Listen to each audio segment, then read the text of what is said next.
नमस्कार, मैं हूं चित्रा त्रिपाठी। शाम के 5 बजने वाले हैं। ये वक्त है आप सभी के बेहद पसंदीदा कार्यक्रम दंगल का। आज का दंगल राजस्थान चुनाव के बीच में अपमान पर मचे सियासी घमासान पर है, क्योंकि चुनाव आयोग ने कांग्रेस नेता राहुल गांधी के चुनावी बयानों को लेकर उन्हें नोटिस जारी किया है।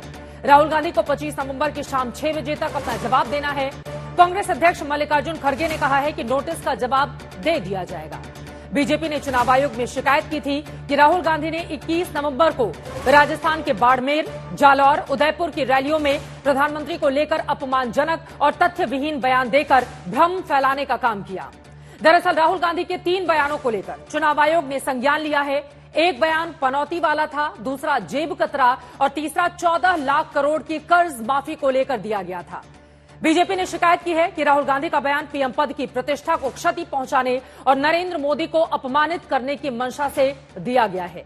इसके अलावा उद्योगपतियों के लिए 14 लाख करोड़ रुपए की कर्ज माफी को लेकर चुनावी मंच से दिए गए बयान को भी बीजेपी ने भ्रम फैलाने की कोशिश करार दिया है। चुनाव आयोग ने बीजेपी ने कहा है कि राजस्थान चुनाव में कांग्रेस ने भ्रष्टतम तरीके से चुनाव प्रचार की कोशिश की है। उधर चुनाव आयोग ने भी कांग्रेस की 7 गारंटियों वाले प्रचार पर फौरन रोक लगा दी है, क्योंकि कांग्रेस ने 7 गारंटियों के लाभुकों को रजिस्ट्रेशन कराने के लिए सीएम गहलोत की आवाज में अपील का ऑडियो प्रचार शुरू किया था। चुनाव आयोग ने इसे बिना इजाजत किया जा रहा प्रचार मानकर इसे रोक दिया। ऐसे में सवाल है कि पीएम मोदी के लिए अपमान सूचक बयान देकर मुकदमा झेल चुके राहुल गांधी ने क्या फिर वही गलती दोहराई है? क्या चुनाव के सीजन में ऐसे बयानों और आयोग के नोटिस का कोई असर नेताओं पर नहीं होता है? और क्या चुनावी रंजिश में संवैधानिक पदों की गरिमा पर प्रहार रोकने के लिए सख्त कार्रवाई की जरूरत है? ऐसे तमाम सवालों पर आज के दंगल में बड़ी चर्चा होगी, लेकिन उसके पहले ये रिपोर्ट देखिए।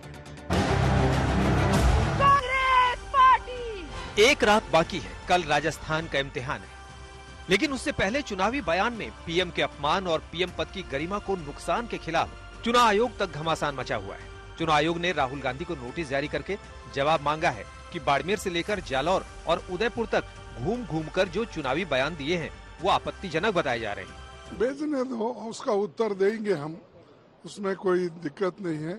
ऐसी कोई सी बड़ी यानी टीका टिप्पणी नहीं हुई, लेकिन वो लोग चुनाव है इसीलिए उसको बहुत एक हाइप क्रिएट करके बोल रहे हैं और वो नोटिस का जवाब हम देंगे। राहुल जी को जो नोटिस दिया चुनाव आयोग ने उनके एक बयान पर जो पब्लिक रैली में उन्होंने दिया, उस पर क्या कहेंगे? इससे पहले देखिए, नोटिस देना एक बात है, नोटिस जवाब दिया जाएगा, माकूल जवाब दिया जाएगा।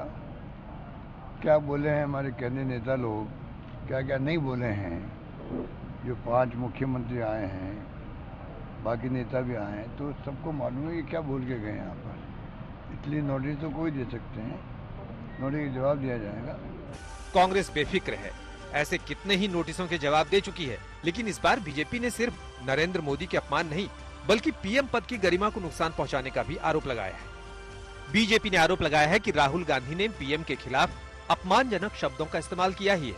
पीएम पद की गरिमा को नुकसान पहुँचाने की नीयत से 14 लाख करोड़ की कर्ज माफी पर जानबूझकर गलत बयानी की है। इस लिहाज से राहुल गांधी के बयान पर जनप्रतिनिधि कानून की धारा 123(4) के अलावा आईपीसी की धारा 499, 504, 505(2), 171(G) के तहत भी कार्रवाई होनी चाहिए। राहुल गांधी क्या सामान्य शिष्टाचार भी भूल गए हैं? क्या हो गया है उनको? तो प्रधानमंत्री के वंशावली में आने पर जो दावा करते हैं राजनीति करने का, वो प्रधानमंत्री के बारे में ऐसे घटिया शब्दों का प्रयोग करेंगे, शर्मनाक शब्दों का प्रयोग करेंगे। बहुत पीड़ा होती है। ये तो ऐसी भाषा है जिसकी कल्पना करना ही अपने आप में आश्चर्यजनक है। क्रिकेट में हारना जीतना लगा रहता है किसी भी खेल में। कृपया करके खेलों में इतनी घटिया राजनीति नहीं लेकर के आए।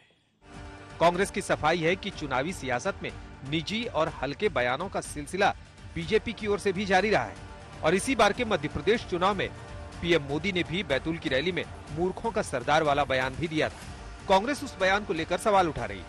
ये पूरे वर्ल्ड में ट्रेंड कर रहा था, पनौती शब्द पूरे वर्ल्ड में ट्रेंड कर रहा था, उसी को राहुल जी ने बोला। और राहुल जी के बारे में इन लोगों ने क्या क्या बोला। हालांकि बीजेपी का आरोप है कि राजस्थान में कांग्रेस ने भ्रष्टतम तरीके से चुनाव प्रचार किया। ऐसे ही एक आरोप पर चुनाव आयोग ने कार्रवाई करते हुए कांग्रेस का ऑडियो प्रचार बंद करा दिया था, जिसमें बिना चुनाव आयोग की इजाजत के कांग्रेस की 7 गारंटी का फायदा उठाने के लिए मिस्ड कॉल का रजिस्ट्रेशन भी कराया जा रहा था और इसका प्रचार सीएम अशोक गहलोत की आवाज में कराया जा रहा था। वैसे नेताओं के बयानों और सियासी घमासानों के बीच राजस्थान में चुनाव की पूरी तैयारी हो चुकी है। अब राजस्थान की 5.25 करोड़ से अधिक की आबादी ये फैसला सुनाने वाली है कि जयपुर की सत्ता की चाबी किसे सौंपेगी। आज तक ब्यूरो। सत्ता की होड़, बदजुबानी की दौड़ क्या दोनों ही तरफ से चल पड़ी है। कई ऐसे मुद्दे हैं जिसको लेकर बड़ी चर्चा हम करने वाले हैं। खास मेहमान जुड़ चुके हैं, उनका परिचय आपसे करवा देती हूं। डॉक्टर अजय आलोक जी, राष्ट्रीय प्रवक्ता भारतीय जनता पार्टी के हमारे साथ मौजूद हैं। तहसीन पूनावाला जी, पॉलिटिकल एनालिस्ट हैं, हमारे साथ जुड़ चुके हैं। रशीद किदवई जी, सीनियर जर्नलिस्ट हैं, आप भी हमारे साथ मौजूद हैं। और साथ ही हमारे साथ जुड़े हुए हैं पॉलिटिकल एनालिस्ट प्रोफेसर संगीत रागी जी। आप सभी लोगों का बहुत स्वागत है। लेकिन सबसे पहले आज तो तहसीन पूनावाला, शुरुआत आपसे ही करते हुए, प्रधानमंत्री नरेंद्र मोदी के खिलाफ बदजुबानी क्या भारी पड़ेगी, जैसा कि बीजेपी की ओर से आरोप लगाया जा रहा है राहुल गांधी के ऊपर? चित्रा जी, अव्वल तो मैं हमारे 5 वीर सैनिकों को श्रद्धांजलि अर्पित करना चाहता हूं, जिन्होंने कल और परसों हमारे देश के लिए उन्होंने शहादत दी राजौरी एनकाउंटर के अंदर। और मैं आपकी बात से कुछ हद तक इत्तेफाक रखता हूं, जो पॉलिटिकल बात आपने की कि क्या हमारे सियासत में पॉलिटिकल टिप्पणियां होनी चाहिए, और मैं इस बात को पूरी तरह से मानता हूं कि हमारा जो पॉलिटिकल डिस्कोर्स का स्तर है वो नीचे गिर चुका है। लेकिन चित्रा जी, आप भी अग्री करेगी मेरे से कि इस बार राजस्थान के चुनाव में अगर किसी ने शुरुआत किया था, वो थे माननीय प्रधानमंत्री नरेंद्र मोदी जी। मैं राहुल गांधी जी को बहुत प्यार करता हूं, मैं उनको दिल से चाहता हूं, मेरे नेता है वो, मैं उनकी पार्टी के लिए वोट करता हूं। अगर आप उनको जिन शब्दों का प्रयोग माननीय प्रधानमंत्री ने किया उनके लिए, अगर आप उन शब्दों का प्रयोग करोगे तो आप क्यों एक्सपेक्ट करते हो कि सामने आपको पलटवार नहीं मिलेगा? अगर गर्मी बर्दाश्त नहीं होती तो किचन छोड़ के जाइए। शुरुआत उन्होंने की थी, और ये पहली बार उन्होंने शुरुआत नहीं की थी। मैं उन सारी बातों में नहीं जा रहा हूं, सोनिया जी को जर्सी काऊ कहा, सोनिया जी को कांग्रेस की विधवा की तरह पेंशन ले रही है वो कहा, माननीय प्रधानमंत्री ने राहुल गांधी जी को हाइब्रिड बच्चा कहा, मैं उन बातों में नहीं जा रहा हूं। आप जानती है चित्रा जी, और आप मुझे फैक्ट चेक कीजिए, फैक्ट चेक इंडिया टुडे ने किया है। मौत का सौदागर, जिसके लिए अक्सर कांग्रेस को कहा जाता है, आपने मोदी जी के लिए इन शब्दों का प्रयोग किया। सबसे पहला इन शब्दों का प्रयोग मौत का सौदागर सोनिया जी और कांग्रेस के लिए माननीय चीफ मिनिस्टर गुजरात नरेंद्र मोदी जी ने किया था 2002 में। तो मोदी जी करे तो वो ठीक कैसे हो सकता है, और हम करे तो गलत कैसे हो सकता है? तो मोदी जी को स्तर नहीं गिराना चाहिए, बस ये मेरी उनसे अजय आलोक जी, तहसीन पूनावाला की ये कहना है कि उधर से भी उतनी ही बदजुबानी होती है, और उन्होंने कई उदाहरण भी गिनाए हैं। तो फिर राहुल गांधी का बयान इतना ज्यादा क्यों चुभ रहा है बीजेपी को? देखिए चित्रा जी, तहसीन जी की हिपोक्रेसी मैं भी आपको बताता हूं। इन्होंने 2 बड़े अच्छे शब्द बोले। इन्होंने शुरुआत किया कि मैं सबसे पहले उन 5 जवानों को श्रद्धांजलि देना चाहता हूं जो कल हमारे सरहद की रक्षा करते हुए पाकिस्तानी आतंकवादियों के हाथ शहीद हो गए। किसकी जिम्मेदारी है ये? अगर देश का सत्ता नशीन, देश पे जो राज कर रहा हो, अगर वो आतंकवादियों के साथ गले मिलेगा, हाथ मिलाएगा, तो हमारे सैनिक शहीद होंगे या नहीं होंगे? ये फोटो देखिए जरा। ये मनमोहन सिंह है यासीन मलिक के साथ। आतंकवादियों को मनोबल कौन बढ़ा रहा था? क्या इसके लिए मनमोहन सिंह की शिकायत करेंगे, सोनिया गांधी की शिकायत करेंगे? और नहीं करेंगे तो फिर ये झूठ मूठ का श्रद्धांजलि का ड्रामा करना बंद करें। फैक्ट चेक ये होता है, ये है फैक्ट चेक कि आतंकवादियों का मनोबल कैसे बढ़ाया जाता है। फैक्ट चेक ये होता है कि 2010 में पाकिस्तान के 18 आतंकवादियों को संबंध सुधारने के नाम पर रिलीज कर दिया गया था। ये होता है फैक्ट चेक। तहसीन जी, अगर हिम्मत है तो क्रिटिसाइज कीजिए, नहीं तो फैक्ट चेक करना और श्रद्धांजलि का ड्रामा करना बंद। पहली बात। दूसरी बात, राहुल गांधी क्या है जी? इस देश के आम नागरिक है ना, उनको अधिकार है क्या किसी को भी मजाक उड़ाने का, किसी की बेइज्जती कर देने का, कुछ भी बोल देने का, जस्ट बिकॉज कि वो गांधी परिवार से आते हैं? प्रोप्राइटरी है इस देश में उनकी, जो उनकी इधर से भी हुआ उधर से भी हुआ। जेब कतरा कहेंगे वो प्रधानमंत्री को? मतलब अजीब हालत है। एक निरामिष व्यक्ति की पैरवी करने बैठ जाते हैं आपको, जिसको भेजा से कोई लेना देना नहीं है। प्रधानमंत्री ने कहा मूर्खों का सरदार, नाम लिया था उनका, लेकिन उनको खुद लग गया कि मैं मूर्खों का सरदार हूं, क्योंकि बात ही ऐसे करते हैं। Second largest mobile manufacturer India है, और कहते हैं कि हर मोबाइल को उठा के देखिए पीछे लिखेगा मेड इन चाइना, तो उसको क्या कहेंगे आप? कौरव और पांडव की बात करते हैं, वहां पे ले जाते हैं जीएसटी और नोटबंदी को। कौरव पांडव के काल में नोट चलता था या जीएसटी लगती थी, इसको क्या कहेंगे आप? अरे भैया, देश की सबसे पुरानी पार्टी भले ही अंग्रेजों ने बनाई हो कांग्रेस को, लेकिन सबसे पुरानी पार्टी के पूर्व राष्ट्रीय अध्यक्ष रह चुके हैं, सबसे सीनियर लीडर कांग्रेस के माने जाते हैं, जो कांग्रेस अध्यक्ष को भी अपने जूते की नोक पे रखता है। अगर वो समझदारी की बात नहीं करेगा तो पूरे दुनिया में इस देश की छवि क्या जा रही है? ठीक है, मैं जवाब किस तरह का नेता है विपक्ष का? हाँ, जो कहता है कि ढाबे में खाना खाओ, पैसा दो, पैसा चला जाएगा अडानी के जेब में। मैं इस रूम में बैठा हूं, ये पंखा ऑन किया, टप पंखा ऑन किया, बिजली का बिल उठाओ, पैसा गया अडानी के जेब में। ठीक है। तो मूर्खतापूर्ण भरी बातों को क्या कहेंगे कि बहुत इंटेलिजेंट आदमी है। मैं जवाब ले लेती हूं। तहसीन पूनावाला जी, उन्होंने कुछ उदाहरण दिए हैं राहुल गांधी के संदर्भ में। मैं आपको फैक्ट चेक की जगह नहीं, पहले फैक्ट चेक मनमोहन सिंह के बारे में। बिल्कुल मैं फैक्ट मनमोहन सिंह के बारे में फैक्ट चेक। अजय जी, ये तो शोभा नहीं देता ना आपको, आप बहुत सीनियर है, आपको अच्छा नहीं लगता मेरे बीच में। ठीक है, बोलिए। ये इंडिया टुडे की तस्वीर है। चित्रा जी, मुझे नहीं पता आपको दिख रहा है, इंडिया टुडे की तस्वीर है। ये माननीय प्रधानमंत्री अटल बिहारी वाजपेयी जी हुर्रियत की लीडरशिप के साथ, देखिए ये सारी चीजें। और यही मनमोहन सिंह जी थे, मैं इंडिया टुडे की रिपोर्ट ही खोल रहा था, इनको पार्लियामेंट के अंदर बतौर प्रधानमंत्री उनको चोर कहा गया। उन्होंने इसकी शिकायत भी की। चित्रा जी, आप पार्लियामेंट को कवर करती, आपको ये बात याद होगा, बतौर प्रधानमंत्री उनको चोर कहा गया। यही मनमोहन सिंह जी थे। मोदी जी के स्पीचेस एक्सपंज हुए पार्लियामेंट के अंदर। बतौर प्रधानमंत्री मोदी जी ने कहा मनमोहन सिंह जी की वो नहाने की कला आती है, रेनकोट पहन के नहाने की। ये स्पीच एक्सपंज हुआ ना मोदी जी का पार्लियामेंट के अंदर। देखिए, हम ये बातों को हम आगे रखते हैं, हम बात करते हैं जो आज की बात है। चाहे वो सोनिया जी को जर्सी का हो, मौत का सौदागर हो सोनिया जी को, या कांग्रेस की विधवा की तरह, या जो राहुल जी ने कहा, मैं कहता हूं स्तर गिर चुका है। फर्क अजय जी और मेरे में इतना है, मैं कह सकता हूं कि स्तर सारी जगह से गिर चुका। ये अब भी इस शो पे भी राहुल जी को बुर्क कह रहे। अब सोचिए इसमें फर्क। मैं कह रहा हूं स्तर बढ़ाना चाहिए, लेकिन एक संवैधानिक पद पे मेरे प्रधानमंत्री भी थे, मोदी जी मेरे भी प्रधानमंत्री है। अगर वो जिन नेता को मैं चाहता हूं, जिनको मैं वोट करता हूं, अगर वो उनके बारे में अभद्र शब्द का प्रयोग करेंगे, तो मैं अपने प्रधानमंत्री के बारे में क्या सोचूंगा? मैं इसी पे एक टिप्पणी करके अपनी बात को समाप्त करता हूं। मैंने माननीय प्रधानमंत्री के खिलाफ में स्वयं मैंने कंप्लेंट फाइल की थी। उन्होंने जब कम्युनल भाषा का प्रयोग किया था, दंगइयों को कपड़ों से पहचाना जाता है, वहां पर तो नोटिस इशू नहीं हुआ। जो प्रधानमंत्री ने हाल में कहा उस पर तो नोटिस इशू नहीं हुआ। राहुल जी ने कहा उस पर ईसी ने नोटिस इशू किया। ईसी को अनबायस्ड रहना चाहिए। ये मेरी अपील है। देश का जो इलेक्शन है फ्री और फेयर सिर्फ होना नहीं चाहिए, प्रोफेशनल भी होना चाहिए। चलिए ठीक है, ये राजनीतिक दलों के तू मैमे में नहीं पड़ते हुए, चूंकि हाल के दिनों में या पिछले काफी अरसे से हम लोग देखते हुए चले आ रहे हैं कि राजनीति में मर्यादाएं किस तरह से तार तार होती हैं, लेकिन संवैधानिक पद पर बैठे हुए व्यक्ति के खिलाफ इस तरह का बयान अगर दिया जाता है तो क्या कोई कार्रवाई हो सकती है? क्योंकि राहुल गांधी को अब इस बाबत बाकायदा जवाब देना है। मल्लिकार्जुन खड़गे कह रहे हैं कि जवाब दे दिया जाएगा।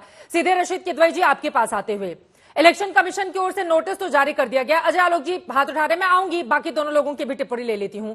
नोटिस तो जारी कर दिया गया है, लेकिन कई बार ऐसा हमने देखा है कि हाथी के दांत खाने के कुछ और, दिखाने के कुछ और। बदजुबानी पर लगाम लगा पाने में इलेक्शन कमीशन क्यों नाकाम साबित रहा है अब तक? और इस मामले में आपको लग रहा है कि कुछ होगा, या नोटिस जारी किया गया है, एक औपचारिकता देख रहे हैं आप? जी बिल्कुल चित्रा, आपने बिल्कुल सही कहा। ये पूरी औपचारिकता है और इसका कोई असर नहीं होने वाला। राहुल गांधी कोई चुनाव नहीं लड़ रहे हैं कि उसके ऊपर कोई चुनावी बंदिश लगाई जाए। इलेक्शन कमीशन का मामला, इसमें उसके हाथ रुके हुए हैं। उसका जो काम करने का तरीका भी है वो भी केवल खानापुरी का होता है। और कई बार ऐसा भी होता है कि एक व्यक्ति विशेष के खिलाफ वो नोटिस देता है और उसी मामलों में जो दूसरे लोग होते हैं उनके खिलाफ कोई कार्रवाई नहीं करता या उसका संज्ञान नहीं लेता।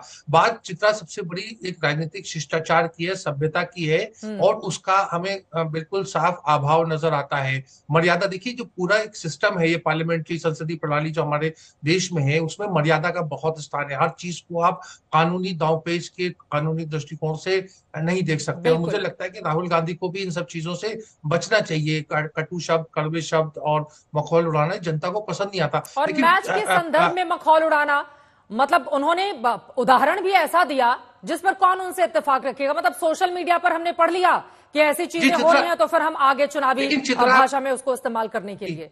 लेकिन चित्रा, इसको आप राजनीतिक रूप से देखिए राहुल गांधी ऐसा क्यों कर रहे हैं? देखिए, जब मध्य प्रदेश और छत्तीसगढ़ के चुनाव हो रहे थे तो कांग्रेस नरेंद्र मोदी पर, किसी भी तरह का प्रधानमंत्री पर किसी तरीके का हमला करने में बची। बल्कि प्रधानमंत्री ने जो बातें कही तो कांग्रेस पार्टी ने जवाब भी नहीं दिया, क्योंकि उनको लगता था कि वो मध्य प्रदेश और छत्तीसगढ़ में उनकी स्थिति अच्छी है, चुनाव पलट जाएगा। राजस्थान में उनके पास खोने को कुछ नहीं है, तो वो एक एडवेंचर काम कर रहे हैं कि कुछ ऐसा करें कि कुछ अलग हो जाए या कुछ अपनी बात कहने का मौका मिल जाए। तो इस तरह की एक इसमें पीछे एक राजनीति राजनीतिक मतलब रणनीति भी मुझे नजर आ रही है राहुल गांधी की। वो केवल ऐसी अनायासी ऐसी भाषा का या शब्दावली का प्रयोग नहीं कर रहे हैं। ठीक है, मतलब आप ये कह रहे हैं कि कहीं ना कहीं से ट्रेनिंग या फिर कुछ ऐसे प्लानिंग के तहत इस तरह की भाषाओं का इस्तेमाल उनकी ओर से किया जा रहा है। अब आपके पास आते हुए संगीत रागी जी, सिर्फ राहुल गांधी को ही दोष क्यों दिया जाए? इधर भी से भी तो जुबानों के तीर ऐसे चलाए जाते हैं जो सीधे जाकर किसी के दिल पर लगे। तो मामला तो बराबरी का है दोनों ही तरफ से। संगीत रागी जी, देखिए मैं नहीं मानता हूं कि भारतीय राजनीति में कोई इतनी गिरावट आई है शब्दों को लेकर के। आप जरा 75 का चुनाव देखते, 75 के बाद का जो चुनाव, 77 का चुनाव और उस समय की भाषा का आप अंदाजा लगाते तो आज बहुत कम आपको महसूस होगा। बट फिर भी जो शब्द प्रधानमंत्री के लिए प्रयोग किया गया है, चाहे वो राहुल गांधी करें पनौती शब्द का प्रयोग, या ममता दीदी ने उनके लिए कहा कि जहां जहां पापी जाता है वहां हार हो जाती है। तो ये शब्द इतने गंदे हैं और निचले स्तर के हैं कि मुझे लगता है कि इन शब्दों को राजनीति में कोई जगह नहीं होती है। राजनीतिक विरोध में आप अभिधा, लक्षणा और व्यंजना का प्रयोग करते हैं, पहले भी हुआ करता था। अटल बिहारी वाजपेयी जी के आप भाषण ले लेंगे, उनमें भी हुआ करता था। प्रधानमंत्री जातिवादी राजनीति के बारे में बोलते हैं, भ्रष्टाचार के बारे में बोलते हैं, परिवारवाद के बारे में बोलते हैं, और वो भारत की एक सच्चाई है। लेकिन यदि आप ऐसे तथ्य गलत आकर के बोलें कि एक ही परिवार के अडानी, अंबानी और इसको कर किया जाए और 4 लोगों उद्योगपतियों को 14 लाख करोड़ रुपया जो है वो फायदा पहुंचा दिया जाए, उनके ऋण माफ कर दिया जाए, ये तथ्यात्मक रूप से गलत है। और ऐसी स्थिति में यदि भारतीय जनता पार्टी उनको कोर्ट में घसीट करके ले जाती है तो उसमें वो कुछ भी गलत नहीं कर रही है। दूसरी बात, मैं किदवई जी की बात से मैं बिल्कुल ये सहमत नहीं हूं कि ये स्ट्रेटजी के तहत राहुल गांधी जी की जो भाषा है, उनको ऐसा लगता है कि जितना हम नरेंद्र मोदी पर प्रहार करेंगे, जितना कटु प्रहार करेंगे, वैतना ही वो राजनीति में उतना अपने लिए स्पेस क्रिएट करेंगे।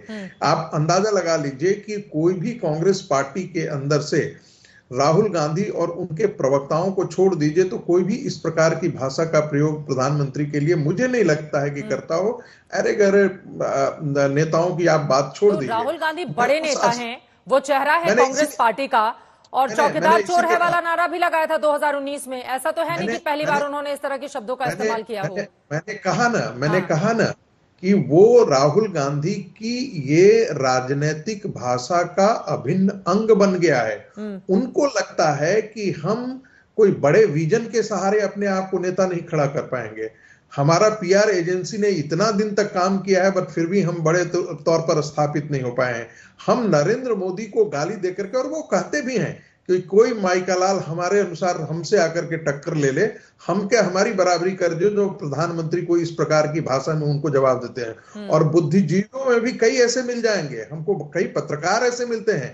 भाई एक बात तो मानना पड़ेगा, राहुल गांधी प्रधानमंत्री से डरता नहीं है, और यही बात शायद उन बुद्धिजीवियों ने उनको बताया होगा। और कई बार ये बोलते हैं। ठीक है, तहसीन पूनावाला जी, मैं आपके पास आऊंगी, अजय आलोक जी भी आपके पास, लेकिन रशीद किदवई जी, एक सवाल का जवाब आपसे लेना बेहद जरूरी है।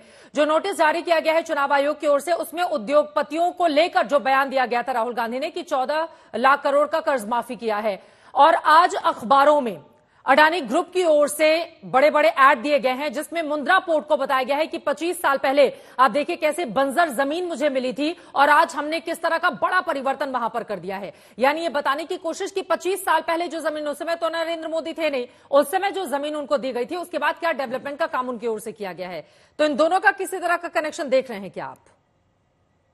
देखिए, ये उद्योगपतियों और राजनीतिक दलों के बीच में उनका एक करने का ये भी एक राजनीतिक रणनीति का हिस्सा है। और पिछले सालों में भी लोगों ने ऐसा किया, जब राजीव गांधी की सरकार थी और दूसरी सरकार थी, पूरा अगर विश्वनाथ प्रताप सिंह की कैंपेन देखे राजनीतिक, तो उसमें तमाम ये सारी चीजों का था। देखिए, मैं इसको उचित नहीं मानता, लेकिन ये मेरा कहने का मतलब है कि हमारी जो एक पार्लियामेंट्री सिस्टम है, राजनीतिक संस्कृति का एक हिस्सा रहा है। दुर्भाग्यपूर्ण रहा वो दूसरी बात है, लेकिन एक हिस्सा है। और तथ्य जो है चित्रा, वो गौड़ हो जाते हैं। तो इसमें एक चीज होती है कि क्या वो चिपकेगी या नहीं। और यही बात होती है और इसी के लिए होता है। मेरा कहना है कि राजनेता देखिए मूर्ख नहीं होते। मैं फिर यही कह रहा हूँ कि मध्य प्रदेश और छत्तीसगढ़ में चित्रा आप भी गई, आपने देखा कहीं कैंपेन में कांग्रेस ने नरेंद्र मोदी जी पर निशाना साधा, वहां के क्षेत्रीय लीडरशिप नहीं किया, क्योंकि वहां पर वो अपनी जीत को लेकर आश्वस्त थे। आज जब राजस्थान में वहां उनके पास मतलब जीतने को कुछ कहने को ज्यादा है नहीं, अपनी गुटबाजी और तमाम कारण है, तो इस तरह की बातें कर रहे हैं। उन्होंने पता है कि तेलंगाना में ज्यादा असर नहीं होगा, तो राहुल गांधी एक नैरेटिव बनाने की कोशिश कर रहे हैं। आप उनकी आलोचना जरूर करें। इलेक्शन कमीशन का जो एमसीसी है, मॉडल कोड ऑफ कंडक्ट, वो बिल्कुल मतलब जिसे कहते हैं ना टूथलेस, उसमें बिना दांत के वो किसी के खिलाफ कोई कार्रवाई करने में सक्षम नहीं है। अब तहसीन पूनावाला जी आपके पास आते हुए, कांग्रेस पार्टी को लेकर जिस तरह का नोटिस जारी किया गया है और बीजेपी की ओर से यह आरोप लगाया गया है कि भ्रष्टतम तरीके से चुनाव प्रचार किया है कांग्रेस पार्टी ने राजस्थान में, और वहां पर 7 गारंटियों को लेकर मुख्यमंत्री अशोक गहलोत के ऑडियो को लेकर जो प्रचार प्रसार आप लोगों की ओर से किया जा रहा था बिना नियम कायदे कानून के, उस पर भी सवाल जवाब किए गए हैं चुनाव आयोग की ओर से। पूनावाला जी, प्रचार बंद करवा दिया है 7 वाला।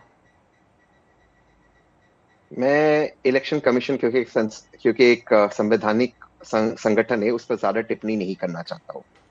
सब जानते हैं अशोक लवासा जी के साथ क्या हुआ, आप जानती चित्रा जी क्या हुआ उनके साथ, सब जानते हैं। अभी क्या मतलब जहां चुनाव होता है वहां ईडी, अभी मैं आज की बात कर रहा हूं, मैं रेवंत रेड्डी से बात कर रहा था, सारी ईडी पहुंच गई है तेलंगाना के अंदर, सारी ईडी, क्योंकि चित्रा जी तेलंगाना के अंदर कांग्रेस का स्वीप होने वाला है। केसीआर जी शायद हार जाएंगे, केटीआर और केसीआर जी दोनों हारने वाले एमपी सीट, तो ईडी वहां पहुंच गई। तो इलेक्शन कमीशन ये चीजों को देख नहीं रहे। ईडी वहां पर पहुंच गई है तहसीन पूनावाला जी, कौन भरोसा करेगा आपकी बातों पर? मैं मतलब बीजेपी भेजेगी केसीआर जीत जाए इसलिए तेलंगाना में ईडी को भेज देगी? नहीं, साउथ इंडिया में हो ये रहा है चित्रा जी, और मैंने आपके शो पे पहले भी कहा है, अगर तेलंगाना में जिस तरह की हवा चल रही है, जिस तरह के हवा का रुख है, अगर कांग्रेस उस बहुमत से जीतती है तेलंगाना, मैं पहले आपके शो पे था कि क्लोज फाइट है, अब मैं कह रहा हूं बहुमत से जीत रही, एक सुनामी है। भाजपा दक्षिण भारत से 130 सीट से भाजपा को शायद 1-2 सीट मिलेगी कर्नाटका में, भाजपा समाप्त हो जाएगी दक्षिण भारत में 10 साल के लिए। आप मेरी बात को मानो, ये घबराहट की वजह से हो रहा है। मैं दूसरी चीज कहना चाहता हूं आपसे, अजय जी ने कहा कि आतंकवादियों के साथ कांग्रेस का गठबंधन है। ये माननीय प्रधानमंत्री ने गुजरात के समय, और इस पे कंप्लेन भी हुई थी, उन्होंने कहा कि माननीय प्रधानमंत्री मनमोहन सिंह जी देश के उपराष्ट्रपति और देश के आर्मी चीफ एक षड्यंत्र रच रहे थे उनकी सरकार को गिराने के लिए। अरुण जेटली जी ने उसके लिए माफी मांगी उस चीज के लिए। तो आप टीवी चैनल पर आकर कुछ भी कह दोगे, किसी के बारे में वो सच होगा आपके ही चैनल पे। अभी अजय जी ने कहा कि कांग्रेस के फाउंडिंग मेंबर एक अंग्रेज आदमी था। यहाँ पर रशीद जी है, दादा भाई नौरोजी थे, त्याब जी थे, बदरुद्दीन त्याब जी मेरे घर के बाजू में उनका घर था, आरसी दत्त थे, डब्ल्यूसी वॉर्नर। कौन था भाई? आपने भारतीयों का नाम ही नहीं लिया। ये सारे फाउंडिंग मेंबर से 72 लोगों की पहली मीटिंग हुई, आपने उनका नाम ही नहीं लिया। 1885 में बॉम्बे। सर प्लीज सर, मेरे बीच में मत बोलिए ना, मैं आपके बीच में एक भी बार नहीं बोलता। यूं थे एक फाउंडिंग मेंबर, बाकी के आपने नाम नहीं लिया। ये जो परसेप्शन आप बनाने की कोशिश करते हो, इसके खिलाफ है। आप ये जो परसेप्शन बना रहे हो, टीवी पे आके आधी बात करना, आधा झूठ करना। मैं आपको बताता हूँ नेहरू जी का अपमान कैसे करते हैं। इनके आईटी चीफ के हेड, आईटी सेल के हेड, नेहरू जी की तस्वीर अपनी बहन को किस करते हुए ट्वीट करते, ये बताने के लिए कि नेहरू जी जो है इनका कैरेक्टर ठीक नहीं था। इनके आईटी सेल से ट्वीट होते हैं तस्वीरें। तो आप जब प्रधानमंत्री पे अटैक करते हो तो वो किस तरह से वो एक्सेप्टेड होगा? तो अगर आप करोगे तो सामने आपको पलट जवाब मिलेगा। आप बंद कीजिए, हमें भी बंद करना चाहिए, मैं इस बात को मानता हूं, लेकिन आप बंद नहीं करोगे तो जवाब मिलेगा। जितना आप दोगे उससे दुगना जवाब मिलेगा। मतलब तू डाल में पात, कोई किसी से कम नहीं, ये दिखाई जाने की कोशिश है। लेकिन अब इसी की कार्रवाई को लेकर मैं आपसे रशीद किदवई जी जवाब लूंगी, लेकिन उसके पहले अजय आलोक जी, जो आरोप इनकी ओर से लगाए गए हैं, वो कह रहे हैं कि एओ ह्यूम को लेकर तो आप लोग बड़ा बढ़ा चढ़ाकर बताते हैं कि एक अंग्रेज था, उसने कांग्रेस की स्थापना की, लेकिन बाकी के जितने इंडियन संस्थापक थे उनका आप लोग नाम नहीं लेते हैं और इस तरह से भ्रम फैलाते हैं। तो वही काम जो आप लोग कांग्रेस के लिए आरोप लगा रहे हैं वही आप लोग भी करते हैं। थोड़ा अच्छे से इतिहास पढ़ते तहसीन भाई, तब पता चलता कि जब कांग्रेस की स्थापना की गई थी तो उसका मूल उद्देश्य क्या था कि ब्रिटिश सरकार ने स्थापना करवाई थी, ए ह्यूम ने स्थापना की थी, और पहला हिंदुस्तानी इस कांग्रेस से जुड़ा था स्थापना के 2.5 साल के बाद। समझ गए? तो पढ़ लीजिए बढ़िया से। दूसरी बात, हमें ना कांग्रेस के चरित्र पे सवाल उठाने की जरूरत है, ना नेहरू जी के चरित्र पे सवाल उठाने के, एक मिनट, ना नेहरू जी के चरित्र पे सवाल उठाने की जरूरत है, नेहरू जी के चरित्र का वर्णन आप ही कर रहे हैं टीवी चैनल पर बैठ के कि किसने किसको किस मैं लौटी हूँ आप लोगों के पास। अशोक गहलोत का बयान सामने आ रहा है। अजय जी, आप अपनी बात को बोलिएगा। ठीक है, आप अपनी बात पूरी कर लीजिए, उसके बाद हम सुनाएंगे। मुख्यमंत्री की ओर से कुछ कहा जा रहा था। अजय आलोक जी, अपनी बात पूरी करें आप प्लीज। मैं चित्रा जी यही कह रहा हूं कि बिहार में एक कहावत है कि थेथड़ के पेड़ पे कितना भी लाठी मारो उसको कोई असर नहीं होता है। और बिल्कुल राशि जी ने बिल्कुल ठीक बात कही है। मैं मानता हूं राशि जी की बात कि राहुल गांधी पे कोई असर नहीं होने वाला है। वो ये भी मान रहे हैं कि राजस्थान में कांग्रेस हार रही है, बहुत अच्छी बात है। और राहुल गांधी पे कोई असर नहीं होने वाला है क्योंकि पहले भी कोर्ट में माफी मांग चुके हैं, तमाम चीज कर चुके हैं और वो ये सब करते हैं अपने इमेज बढ़ाने के लिए, जो भी करने के लिए वो जाने। लेकिन हमारा काम है कि इस देश के संविधान के मुताबिक राहुल गांधी को हर समय कोर्ट में खींच के लेके जाएंगे। ये लोग तो कोर्ट में जाने से डरते हैं। अगर हमने इतनी ही गलती की है, हमने सब कुछ गलत किया है, तो जाके हम पे मानहानि का मुकदमा कीजिए ना साहब। किसने मना किया आपको? आपके पास तथ्य नहीं है और आप झूठ बोलते हैं, क्योंकि बदजुबानी करना कांग्रेस के चरित्र में है। और वो इसलिए चरित्र में है क्योंकि 70 वर्षों से इस देश में इनके मन में बैठ गया है हम इस देश पे राज करने के लिए पैदा हुए हैं। कृपया ये गलतफहमी दूर होने में समय लगता है, मुझे ही पता है। अभी 9 साल हुए हैं, मुझे लगता है 10-15 साल अभी और रहेगा, तब कांग्रेस को क्लियर हो जाएगा कि इस देश हमारी बपौती नहीं है।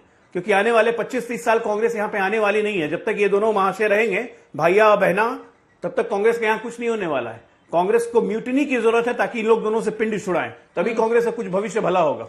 ठीक है, एक के बाद एक ताबड़तोड़ आपकी ओर से आरोप लगा दिए गए हैं, उस पर जवाब दीजिए तहसीन जी। और तहसीन पूनावाला जी, एक और सवाल है। अब चौकीदार चोर है का कितना नारा 2019 में आप लोगों की ओर से लगाया गया था, मतलब पूरब से पश्चिम, उत्तर से दक्षिण, हर जगह। लेकिन ऐसा तो हुआ नहीं कि कांग्रेस पार्टी बहुत कमाल कर गई। नरेंद्र मोदी को लेकर ही इस तरह का कैंपेन आप लोगों की ओर से चलाया गया था। हर जगह बड़े बड़े होर्डिंग्स भी लगाए गए थे। क्या फायदा हुआ? तो बदजुबानी का असर जनता के ऊपर काम नहीं करता है। 2019 का उदाहरण है। जी, मैं मानता हूं ये बात नहीं पड़ता है इस पे असर जनता के ऊपर, मैं इसको बिल्कुल मानता हूं। चाहे फिर वो जब इन्होंने सोनिया जी को मोनिका ल्यूविन्स्की कहा था भाजपा ने, या जो मोदी जी ने सोनिया जी के बारे में शब्दों का प्रयोग किया था, उसके बाद कांग्रेस लगातार केंद्र के चुनाव जीते, तो नहीं होता है। मैं इस बात को मानता हूं और मैं मानता हूं कि स्तर बढ़ाना चाहिए। इसमें no two ways about it. हमारे प्रधानमंत्री मोदी जी तो मेरे प्रधानमंत्री रहे, मैं पॉलिटिकली उनसे खिलाफ हूं। क्यों उनको हमें इस तरह के प्रयोग, इस तरह के शब्दों का हमें प्रयोग करना चाहिए? लेकिन जब वे करते उसके बारे में वो उसको जस्टिफाई करते, दिक्कत वहां आती है। मैं आपसे कहता हूं, मैं मानता हूं कि चौकीदार Chaure was below the belt, नहीं कहना चाहिए था। लेकिन सोनिया जी को कांग्रेस की विधवा की तरह पेंशन लेती है, अच्छे शब्द है। चिता जी, आप तो एक महिला है, आपके शो पे इनके प्रवक्ताओं ने क्या था प्रियंका जी के बारे में, आपको शो रोकना पड़ा। तो ये लोग जब इस तरह के शब्दों का प्रयोग करते तब उस पर क्या होता है? ये लोग स्टैंड डबल लेते, इनकी हिपोक्रेसी है, इस पर हम लोग ऑब्जेक्शन लेते। मैं मानता हूं स्तर सबको बढ़ाना चाहिए, इंक्लूडिंग कांग्रेस। इनफैक्ट मैं एक कदम आगे जाते कहता हूं कांग्रेस को और स्तर बढ़ाना चाहिए। मैं एक कदम आगे जाकर कहता हूं, क्योंकि कांग्रेस एक फर्स्ट पार्टी है देश की, कांग्रेस पहली पॉलिटिकल पार्टी है देश की, तो और भी उनको स्तर बढ़ाना चाहिए। लेकिन जब आप करोगे तब फिर आप भी मत कीजिए ना। प्रधानमंत्री एक बड़ी पोस्ट पर बैठे हुए, देश के सबसे ऊंचे पोस्ट पर बैठे, ऊंचे पद पर, क्या उनको ये शोभा देता है राहुल जी के बारे में ऐसे शब्दों का प्रयोग करना? छोड़िए, वेस्ट बंगाल में जाकर दीदी ओ दीदी जिस तरह से उन्होंने बोला, वो उनको शोभा देता है? एक लौती मुख्यमंत्री है, महिला मुख्यमंत्री ममता जी, शोभा देता है? तो वो भी नहीं होना चाहिए। मुझे लगता है सब हमें इसको काम डाउन करना चाहिए। ठीक है, अजय आलोक जी, आप इस पर जवाब दे दीजिए, उसके बाद रशीद जी मैं आ रही हूं आपके पास। मैं इतने बार बोल चुका हूं चित्रा जी, या तहसीन जी भी जानते हैं, इनके पास जवाब नहीं होता है। कांग्रेस 12.5 करोड़ वोट आए थे पिछले बार। क्या कांग्रेस में एक ही विधवा है? प्रधानमंत्री जी ने जब कहा कांग्रेस की विधवा, तो उन्होंने किसी का नाम लिया था। प्रधानमंत्री जी ने जर्सी काऊ कहा तो उन्होंने सोनिया गांधी का नाम लिया था। अब सुनिए, बीच में क्यों बोल रहे हैं? अब आप बीच में क्यों बोल रहे हैं? प्रधानमंत्री जी ने जब बछड़ा कहा था तो राहुल गांधी का नाम लिया था। अगर पॉलिटिकल कम्युनिकेशन, एक मिनट तहसीन, एक मिनट, अगर पॉलिटिकल कम्युनिकेशन की भाषा से आपको समझने में दिक्कत है, अगर मानसिक स्तर कांग्रेसियों का कम है, तो क्या मेरी गलती है? नाम लेके कभी आज तक प्रधानमंत्री ने नहीं बोला। नाम लेके बोलना बिलो द बेल्ट होता है। करिए ना प्रधानमंत्री पे जितने कमेंट, हिम्मत क्यों नहीं होती है? हर बात में सुबह से लेके मोदी मोदी नाम जपना शुरू करते हैं, रात भर जपते रहते हैं। भाजपाई उतना नाम नहीं लेते हैं नरेंद्र मोदी का जितना कांग्रेसी लेते हैं सुबह से लेकर रात तक। आप राहुल गांधी का चेक करिएगा, मॉर्निंग में सुबह उठते हैं ना, जब भी 8-9 बजे, तब से लेकर रात सोने 11 बजे तक कितनी बार मोदी का नाम लेते हैं? कितनी बार? कम से कम 1000 बार मोदी जप करते होंगे। तो ये हमारी समस्या नहीं है ना, करिए मोदी जप। एक काम कीजिए, मोदी चालीसा बना लीजिए, उसको पढ़ते रहिए, उसी से कांग्रेस का कुछ भला हो जाएगा। क्या बेवकूफ वाली बात करते हैं? पॉलिटिकल कम्युनिकेशन सीखिए। जनता को कनेक्ट करना आता ही नहीं है, तो इसमें हमारा दोष कहां है? ठीक है, जबरदस्ती बोलते प्रधानमंत्री ने अभद्र शब्द बोला। प्रधानमंत्री ने कभी आज तक नाम नहीं लिया है। नाम नहीं लिया है, लेकिन वो किसको बोल रहे हैं ये तो पता रहता है ना अजय आलोक जी, ये तो पता ही रहता है सबको। चित्रा जी मैं एक ही लाइन में इसका उत्तर दूंगा। यही तो राजनीति होती है ना, बिना नाम लिए हुए सब कुछ बोलते हैं। आपको ये अगर आपको ये अकल नहीं है तो ये मेरी समस्या नहीं है। बोलिए। आप फंस जाते हैं, नाम लेके कोर्ट में जाना पड़ता है, इलेक्शन कमीशन का जवाब देना पड़ता है। और तहसीन जी, अभी तो राहुल गांधी मोदी सरनेम को लेकर वैसे ही किस तरह की उनकी मुश्किलें बढ़ी हुई हैं, अब ऊपर से इसमें भी नोटिस जारी हो गया। तहसीन पूनावाला जी। चित्रा जी, महाभारत जो मेरी सबसे फेवरेट पुस्तक है जिसको मैं हमेशा पढ़ता हूँ, उसके अंत में भगवान कृष्ण एक बहुत अहम सवाल पूछते हैं, क्या लीगैलिटी सिर्फ जरूरी है या मोरालिटी नहीं? जो अजय जी बात कर रहे हैं वो कि अरे हमने सोनिया जी का नाम नहीं लिया, किसके बारे में बोल रहे? बोलते सोनिया जी के बारे में थे, वो राहुल जी के बारे में बोल रहे थे। ये लीगैलिटी सिर्फ जरूरी है या मोरालिटी? एक व्यक्ति जो देश के सबसे ऊंचे पद पे बैठे हुए हमारे प्रधानमंत्री मोदी जी, क्या वो शोभा देता है? अगर अजय जी इसको जस्टिफाई कर सकते हैं, मैं उनको साधुवाद देता हूं, आप जस्टिफाई कीजिए इस चीज को। जनता सब जानती है, जनता ये सब जानती है, जनता बेवकूफ नहीं है, वो जानती है आप क्या कर रहे हैं।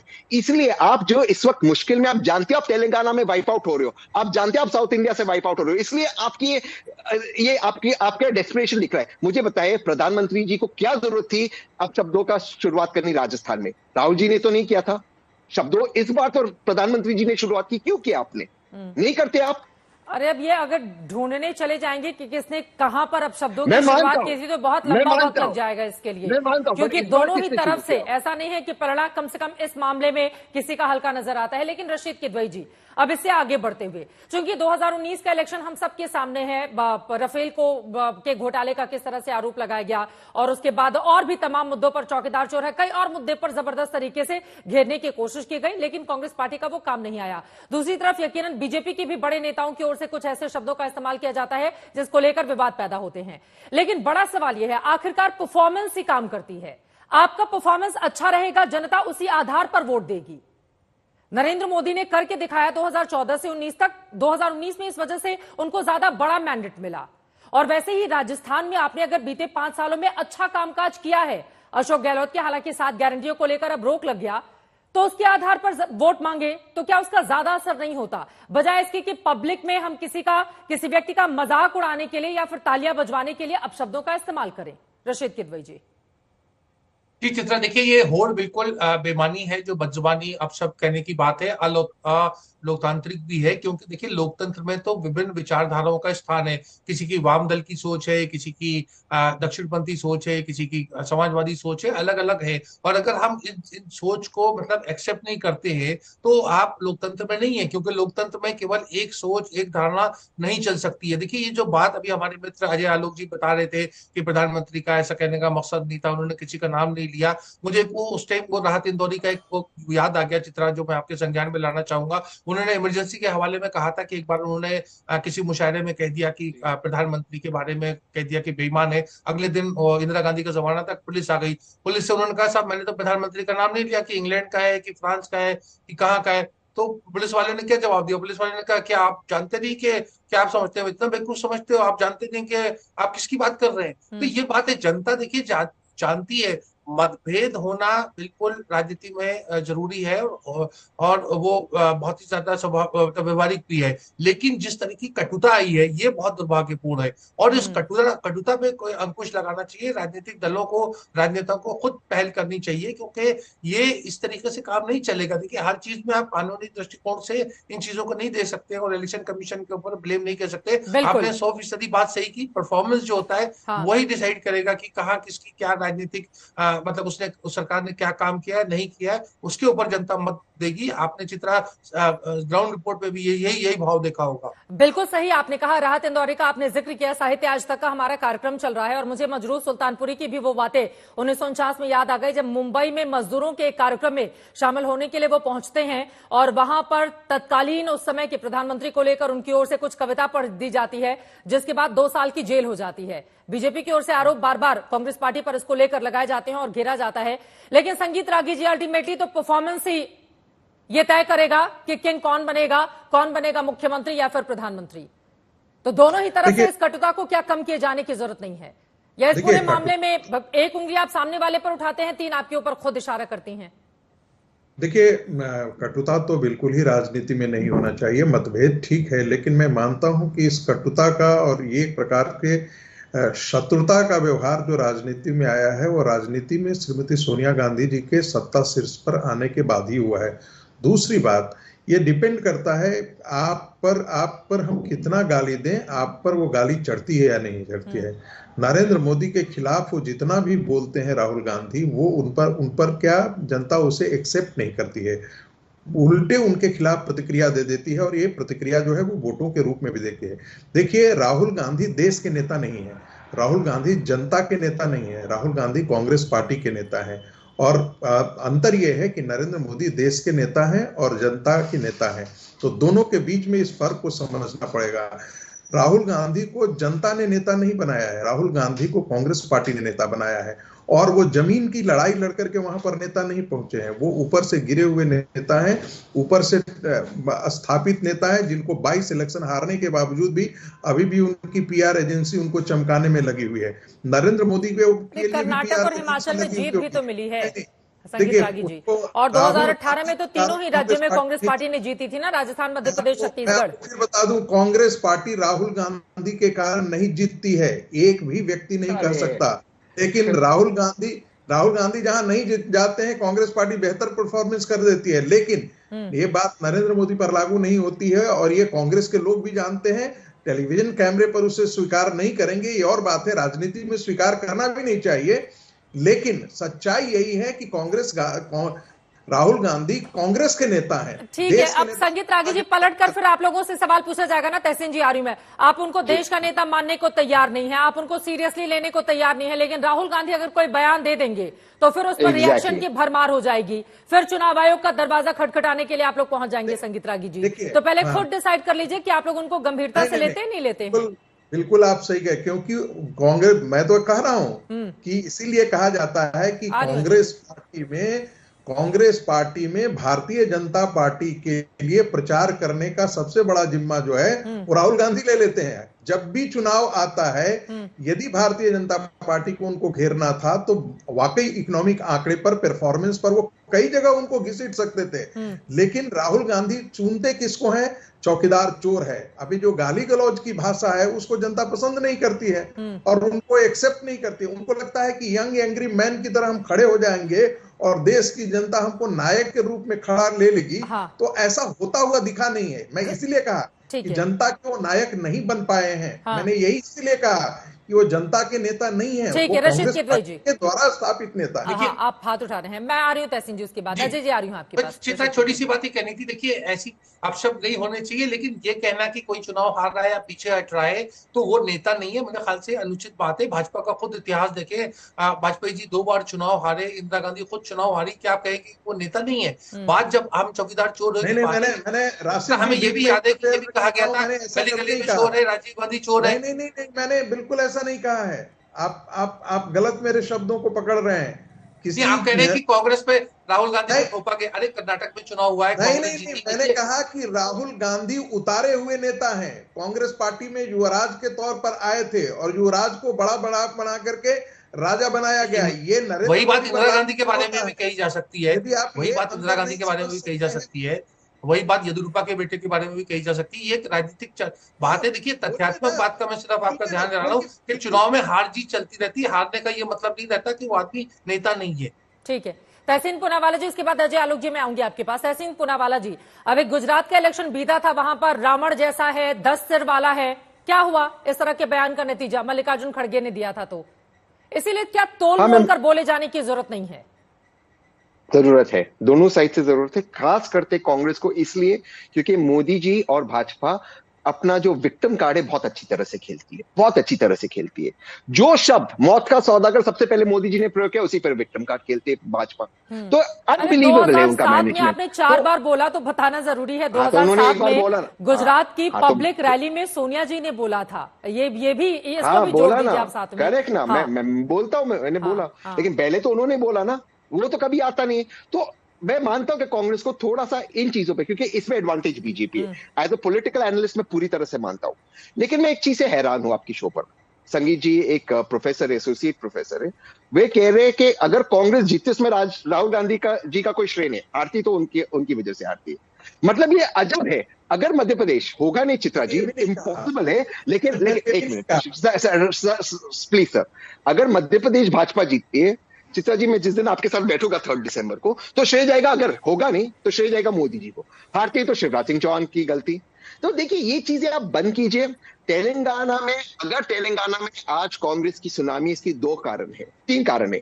एक है सोनिया जी, मैं जहां पर भी तेलंगाना गया, सोनिया अम्मा उनके लिए वोट आ रहा है। दूसरा है राहुल गांधी और उनकी भारत जोड़ो यात्रा, और तीसरा है रेवंत रेड्डी। तो अगर राहुल गांधी चुनाव जीता रहे तो आप उसको एक्सेप्ट कीजिए, और अगर वे इतने गंभीर नेता नहीं है तो आपकी पूरी कैबिनेट क्यों लग जाती है? आपने भी कहा था कि मतलब राहुल गांधी को लेकर आपने भी इसी तरह की टिप्पणी की थी। ठीक है, मैं एक बार उनकी बात कर लूं, संगीत रागी जी, उनकी बात हो जाए। अजय आलोक जी बहुत देर से बैठे हुए हैं, बस 10 सेकंड बोलिए 10 सेकंड। राहुल गांधी की एकता यात्रा, राहुल गांधी की भारत जोड़ो यात्रा जो है तेलंगाना से गुजरी थी, और उसके बाद वहां पर चुनाव हुए थे, बाई इलेक्शन हुए थे, वो कांग्रेस पार्टी, मैं कहा वो चुनाव हार गए थे, कांग्रेस पार्टी वो चुनाव हार गई थी, उसी यात्रा उसी जगह से गुजरी थी, बस मुझे इतना ही स्टेप करना था। अजय आलोक जी, पहले तो राहुल गांधी को लेकर आप लोग कहते हैं कि उनको गंभीरता से लेने की जरूरत नहीं है, और वही सवाल जो मैंने संगीत जी से भी पूछा था। और राहुल गांधी अगर कोई बयान दे दे तो तुरंत दौड़े दौड़े चले जाते हैं आप लोग चुनाव आयोग का दरवाजा खटखटाने के लिए। तो पहले तय कर लें कि उनको गंभीरता से लेना है, नहीं लेना है। एक बात बताइए, मैं आप ही से पूछता हूं, हाथी को गंभीरता से लेते हैं या महावत को? हाथी को गंभीरता से लेते हैं या उसमें बैठे हुए महावत को? तो जब कांग्रेस जैसी हाथी ने तय कर लिया कि राहुल जैसा महावत उस पर बैठेगा, तो गंभीरता से कैसे नहीं लीजिएगा, भले वो कितना मूर्ख हो। अटैक तो उसी को ना करेंगे। हमारे सामने विपक्ष कौन है? वही है ना, कोई और तो है नहीं। अब हम पाकिस्तान से तो विपक्ष खोज के लाएंगे नहीं इनकी तरह। अब मैं दूसरी बात बताऊं, तहसीन भाई बोले थे वाइप ऑफ हो जाएंगे हम लोग साउथ इंडिया से। अरे पूरे देश मैं तो एक बार जुबानी का हाथी और महावत दो जुबानी कहां से हो गई, आप बताइए। मूर्ख कहा, हाथी और महावत कहां से बदजुबानी हो गई चित्रा जी? इतने पार्लियामेंटेरियन शब्द को मैंने पार्लियामेंटेरियन शब्दों का इस्तेमाल किया है। अब देखिए, ये कह रहे हैं कि हम साउथ इंडिया से वाइप ऑफ हो जाएंगे। जो खुद देश से वाइप ऑफ होकर 52 पे सिमट गए, वो हमें साउथ इंडिया से वाइप ऑफ कर रहे हैं। पिछली बार कर्नाटक में कितनी सीट थी हमारी लोकसभा में, आपकी कितनी थी? तेलंगाना कर रहे हैं। 3 तारीख का नतीजे आने दीजिए, तेलंगाना पता चल जाएगा कितनी सुनामी आपकी आने वाली है। अरे आप लोग तो वैसे व्यक्ति हैं जिन्होंने इस देश में 74 के बाद से न्यूक्लियर टेस्ट करने में आप डरते थे। ऑपरेशन शक्ति जब हुआ था, वाजपेयी जी ने किया था, तो सोनिया गांधी के पहले शब्द आए थे पोखरण टेस्ट के बाद कि शक्ति को रेस्ट्रेंट करना चाहिए, शक्ति का प्रदर्शन नहीं करना चाहिए। ये तो ख्याल थे आपके बारे देश के बारे में। मोदी जी गुजरात चुनाव में मियां मुशर्रफ बोलते थे, और आप लोग बोलते थे मौत का सौदागर मोदी जी को। दोनों की सोच में अंतर यही है। हम अपने देश के बारे में सोचते हैं, और आप हर चीज वो सोचते हैं जो देश विरोध के लिए हो सकता है। आज ही केसीआर ने नया घोषणा की है, आप ही के भाई हैं। जैसे आपने कर्नाटका में मुसलमानों के लिए गाड़ी खरीदने में 4 लाख की सब्सिडी दी है, केसीआर की भी नई घोषणा आई है कर्नाटका में कि वो सरकार बनने पे मुसलमानों के लिए आईटी पार्क खोलेंगे। ऐसे इस देश में तो मुसलमान पटाने की होड़ मचा दी है कांग्रेस पार्टी ने। सब कोई कांग्रेस से ही रेस कर रहा है, चाहे समाजवादी पार्टी हो, चाहे उधर केसीआर हो, हर एक को मुसलमान पटाने की रेस कांग्रेस से लगी हुई है। ऐसे देश चलता है? देश को बांटने का हर काम कांग्रेस पार्टी करती रहती है, हर स्टेट में, चाहे वो राजस्थान हो, चाहे तेलंगाना हो, चाहे मध्य प्रदेश हो, चाहे छत्तीसगढ़ हो, चाहे बिहार हो। कहां आप लोग नहीं करते हैं? आप लोग सुधरने का नाम नहीं लेंगे। कुल राहुल गांधी कहते हैं कांग्रेस तो मुसलमानों की पार्टी है। करिए भैया, अब सुधारने की आपने बात सुधारने से भी चीज का बुरा नहीं होता है, चाहे वो बदजुबानी को लेकर खुद पर किया गया सुधार हो, लेकिन क्या इसके लिए राजनेता हमारे तैयार होंगे? फिलहाल लगता तो नहीं, क्योंकि जनता के बीच जाकर वो ये भूल जाते हैं कि वो बड़े पदों पर हैं और उनकी बात का दूर तलक असर होता है। अब राहुल गांधी को चुनाव आयोग की ओर से भेजा गया है नोटिस। प्रधानमंत्री नरेंद्र मोदी के खिलाफ जिस तरह की जुबान का उनकी ओर से इस्तेमाल किया गया है, जवाब में वो क्या देते हैं जवाब, इस पर रहेगी आज तक की नजर। इसी के साथ दंगल में अभी के लिए बस इतना ही। देश और दुनिया की तमाम खबरों के लिए आप देखते रहिए आज तक।